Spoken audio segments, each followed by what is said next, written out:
Good morning! Today nga ay sinamahan ko si Gab na magpa-haircut.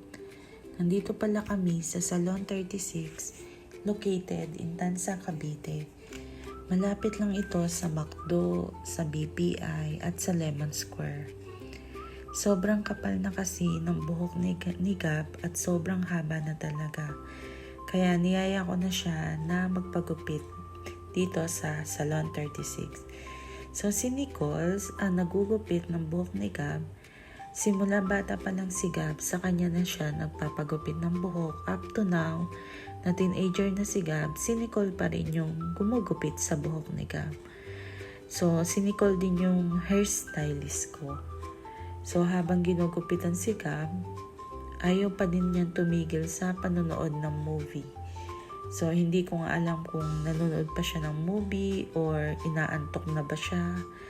So, habang ginugupitan si Gab, tinanong ko kung gusto niyang magpa-hair spa. Kasi, di ba yung hair spa is good for scalp and para maging smooth yung hair niya. At nakakatulong din yung hair spa para ma-reduce yung hair fall and yung dandruff. So, sabi ni Gab, magpapa-hair spa siya. So, pagkatapos ng hair spa, nagpa-foot spa naman siya. So, ito yung first time niya na magpa-foot spa. So, iyan, ngingiti-ngiti siya.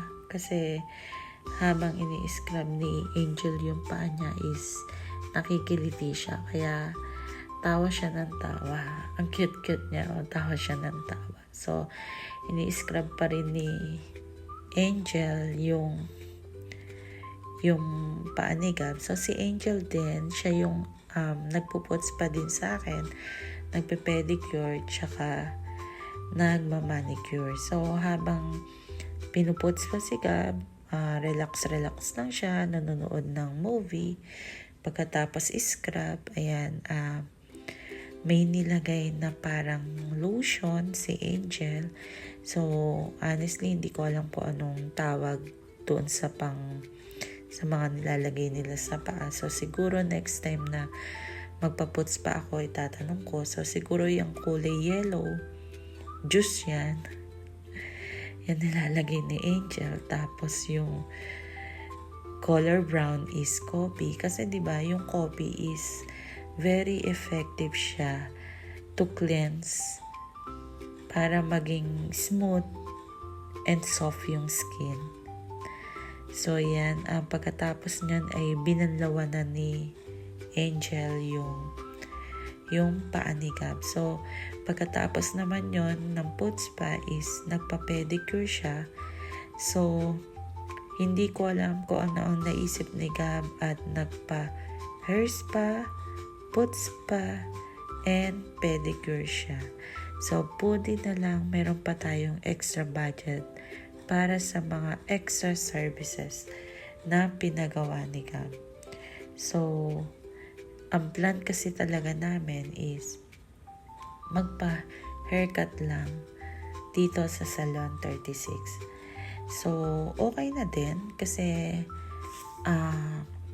napansin ko kasi na si Gab, simula na maging teenager siya, naging conscious na siya sa looks niya. So, okay na din na matagal kami dito sa parlor kasi parang naging bonding na din namin dalawa ni Gab. Kasi ngayon, dahil teenager na siya, meron na siyang sariling mundo. Hawak niya na yung sariling oras niya. So, ayan, nilalagyan siya ni Angel ng lotion sa paa kasi tapos nang linisin yung kuko niya. Tapos nilagyan na siya ng colorless na cutics. So, binanlawan na din yung buhok niya. Pagkatapos ay binlower na ni Nicole yung buhok niya, ni Gab. So, yan, inaayos na ni Nicole yung buhok ni Gab. Ayaw niya din kasi na sobrang ikse kasi ayaw niya na emphasize yung mukha niya. Kasi medyo chubby si Gab. Sabi kasi ng doktor niya, hindi pa siya pwede mag-diet up to 16 years old.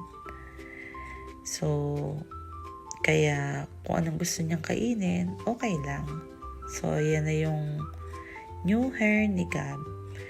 So, hanggang dito na lang po. Thank you.